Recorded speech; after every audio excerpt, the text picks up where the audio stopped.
Sebastian Vettel has become the youngest driver to win the title of World Drivers' Champion 4 times. The unrelenting dominance is evident in the fact that Sebastian Vettel, the only driver after Michael Schumacher and Juan Manuel Fangio, both of whom won 5 championships, has done so for 4 years in a row. He is on par with Alain Prost, another outstanding driver who has won 4 championships. So you have people like Bill Gates, Steve Ballmer, and others who left college early. However, this gentleman chose not to attend secondary school.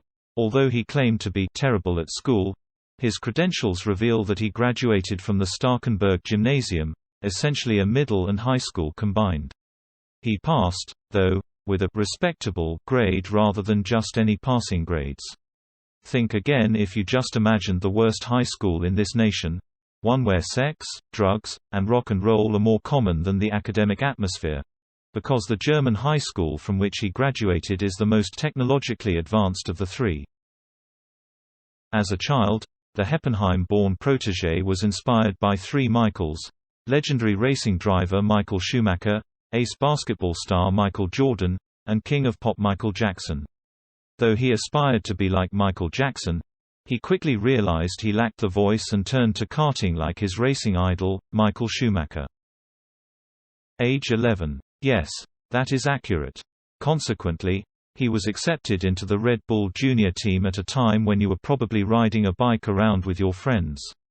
That's a tremendous accomplishment at such a young age, considering that team is essentially a junior varsity situation, but at the level of national auto racing. People are chosen for these programs with the possibility of moving up to the top level, F1 racing. In fact, Red Bull has had great success choosing F1 drivers through such initiatives. Max Verstappen, Sebastian Vettel, and Daniel Ricciardo all began at this level before moving up to compete at the F1 level and winning. Although it used to be a very robust method of spotting talent, it's become even more successful, such that it can't move all the talented drivers to F1. I don't know about you, but when I was 16, I was engaging in some strange online activities. Vettel, however, was acting entirely differently. By the time he was 16, he had won go-kart competitions and was competing for the Red Bull Junior team. He doesn't go very long between victories if you look at his record.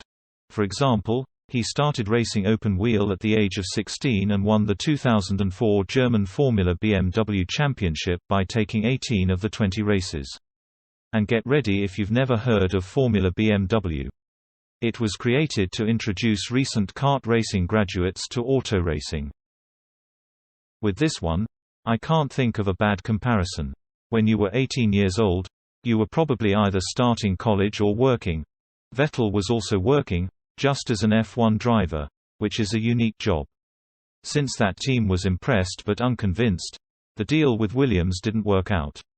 The fact that he had to ask his high school teacher for permission before going on a test drive while he was still a student is amusing. Soon after the Williams deal fell through, Vettel signed a contract with the BMW Sauber team.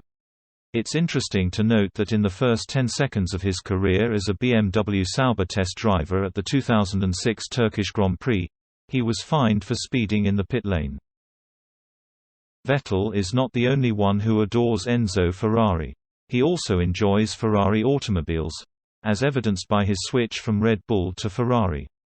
The next phase of his Formula One career will be spent with Scuderia Ferrari, and as he puts it, "For me, that means the dream of a lifetime has come true.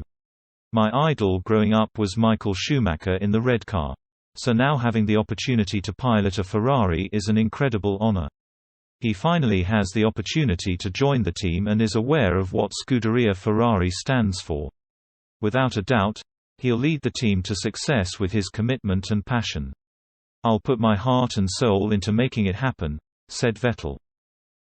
Since making his Formula One debut in 2007, he has won nearly every race on the current schedule. But only 2 of the Grand Prix, the Hungarian GP and the US GP, have seen him stand atop the podium. After a total of 7 attempts, his best result at the Hungarian Grand Prix was a second-place finish in 2011. After finishing second last year at the return of Formula One to the US at Austin, Texas. After a gap of 5 years, he has yet to win the US GP, in 2 attempts. In any case, he had made his Grand Prix debut, placing an impressive 8th for Sauber. He had also failed to win his home race, the German GP, until this year, when he did so after starting from second on the grid. If you watch the video of the Spa-Francorchamps race, you'll notice that the tire nearly hit another driver, who could have easily been killed as well because, in essence, a high-momentum object is flying into that driver who is already moving at a breakneck pace. Vettel's hand was injured by the wheel, which also nearly severed the tip of his index finger. Being in that circumstance is also frightening. The other drivers are zooming past you and around your damaged car as you are in the middle of the track. Staying in the car is risky because anyone could hit you by accident. As a result, you are aware that he suffered a finger injury in one of the races from above. But do you ever wonder if that has anything to do with his finger celebration? That has a good chance of being accurate. He frequently salutes with his index finger to mark his victories. And unlike some other famous people, many people, the media, his critics, and his supporters, do not like it. He is aware of this, but he is unchanging. He is aware of how others might interpret his one-finger celebration, but when the facts are stripped away, the only conclusion that remains is that he just doesn't care and is determined. His one-finger celebration may have something to do with the earlier incident involving the index finger, according to Sky Sports. I didn't find it peculiar when Vettel claimed his peculiarity stemmed from designing helmets. I find his habit of naming his cars strange, though. In a YouTube interview, Vettel claimed that the reason he names his cars after women is because they are attractive, just like women.